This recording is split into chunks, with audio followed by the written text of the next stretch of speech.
High wind warning.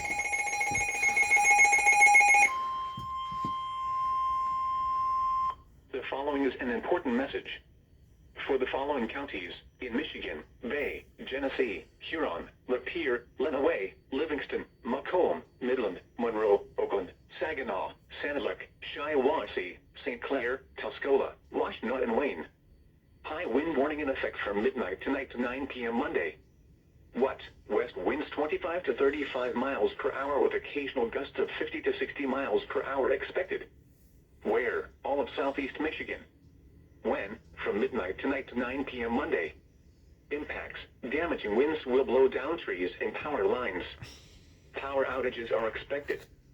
Travel will be difficult, especially for high-profile vehicles. Remain in the lower levels of your home during the windstorm and avoid windows. Watch for falling debris and tree limbs. Use caution if you must drive.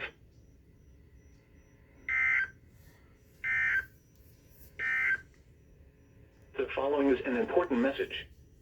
For the following counties, in Michigan, Bay, Genesee, Huron, Lapeer, Lenawee, Livingston, Macomb, Midland, Monroe, Oakland, Saginaw, Sanilac, Shiawassee, St. Clair, Tuscola, Washtenaw, and Wayne. High wind warning in effect from midnight tonight to 9 p.m. Monday. What? West winds 25 to 35 miles per hour with occasional gusts of 50 to 60 miles